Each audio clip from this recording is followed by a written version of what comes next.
Bahkan di UGM itu kalau IP kurang dari 2 itu pada level 2 tahun atau sarjana muda, kalau dulu masih ada sarjana muda ya, itu akan dievaluasi, bahkan mungkin drop out ya, disuruh DO atau suruh pindah.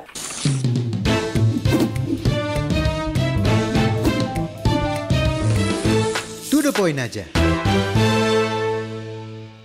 Tapi saya masih agak, sebetulnya kalau tadi runtutan Mas Roy menyampaikan bahwa saya ini karena cinta kampus, bla bla. Nah, pertanyaan saya adalah ini asal-usulnya bagaimana sih Mas? Apakah tiba-tiba iseng ini Jokowi jasanya palsu enggak sih? Itu asalnya seperti apa sih kok? Nah, itu. Semua banyak sudah penasaran itu. Semua sudah terbuka sebenarnya. Ya. Jadi tahun 2013 itu ada sebuah diskusi yang dilangsungkan di UII. Universitas Islam Indonesia di Yogyakarta, dihadiri oleh Jokowi, oleh Prof. Mahfud MD, kemudian ada juga Buya Syafi'i Ma'arif, moderatornya Mbak Rosi.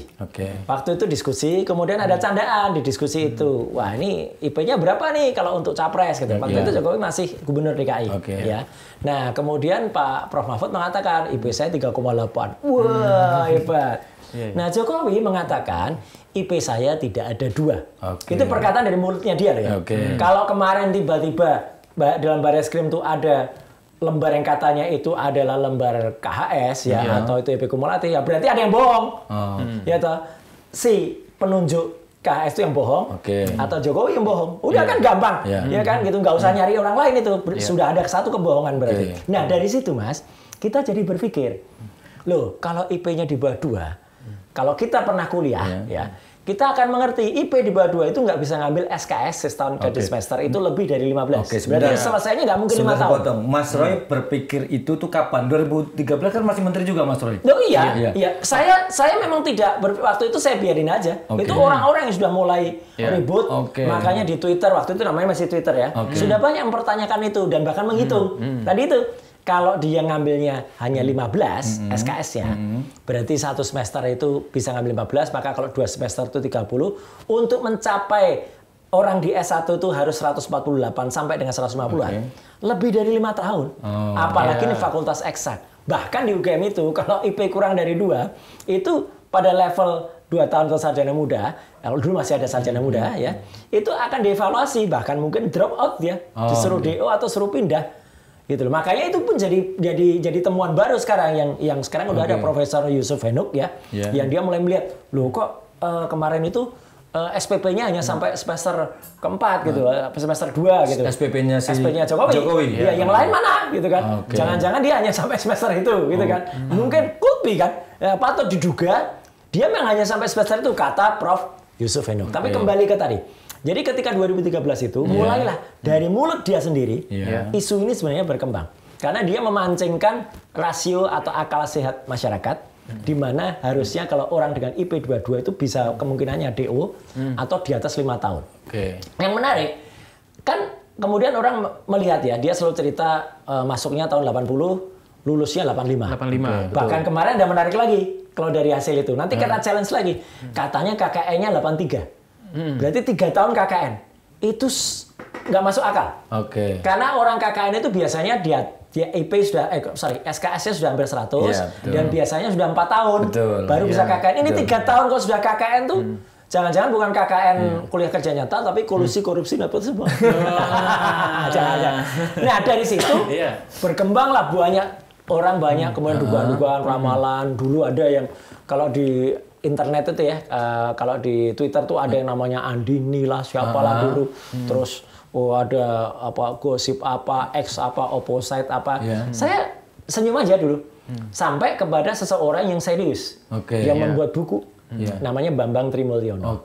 Nah, Bambang itu membuat buku, cuman mulailah di situ sebenarnya kalau saya lihat kriminalisasinya. Orang bikin buku, ya jawab dengan buku. Tidak orang bikin buku kemudian ditahan. Itu kan tiba-tiba dia ditahan dengan pasal pencemaran nama baik, bahkan berita pencemaran nama baik dulu.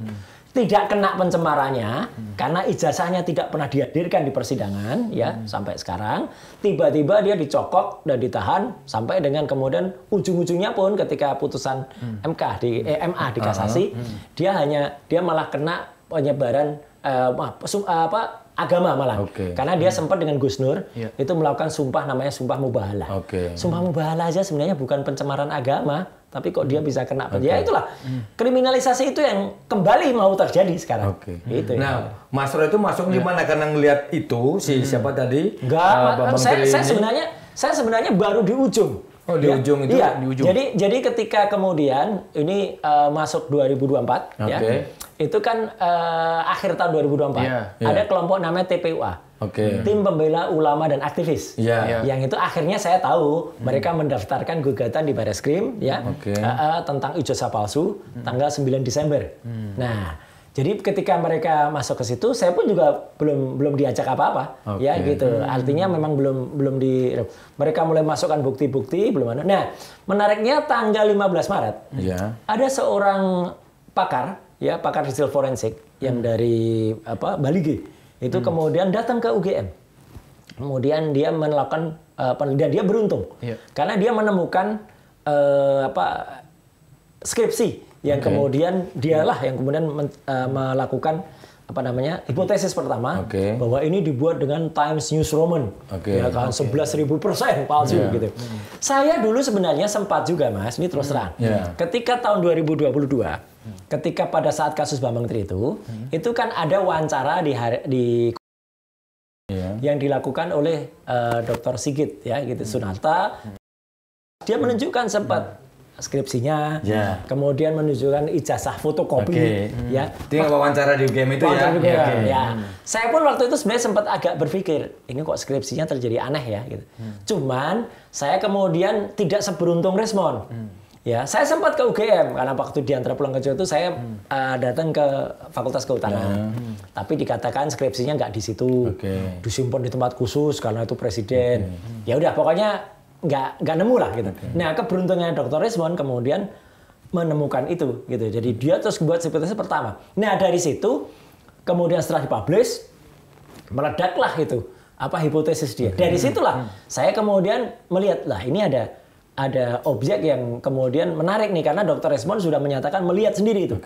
Sama TPUA kemudian beliau dijadikan ahli. Dengan analisisnya. Saya kemudian juga baru diajak karena saya ikut menilai, saya ikut membenarkan apa yang disampaikan dokter karena masuk akal. Kita sesama peneliti harus begitu. Meskipun ini perlu dicatat ya. Ini perlu dicatat. Mungkin teman-teman juga banyak melihat ada tayangan di mana Dr. Resmond itu beradu dengan saya. Ya, dalam kasus Jessica. Ya gitu. Bahkan kemudian ada statementnya Dr. Resmond ketika memandang minor saya. Ya itu kami akui. Dulu juga kami berhadapan. Nah, itu sama kan? Sama saya akui. Dulu saya dengan gambar yang tadi itu juga mesra lah ya. Iya, gitu. Bahkan saya lah yang dulu menyetir mobil SMK itu yang katanya itu mau diproduksi 6.000 tapi goib itu. Ya. Saya kan termasuk dalam tanda kutip salesnya ini Mas Roy.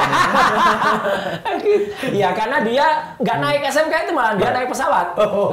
Tapi kan pencitraannya kan waktu itu seolah-olah dia naik SMK dari Solo sampai Jakarta. Enggak, yang naik SMK itu saya sama Pak Rudi.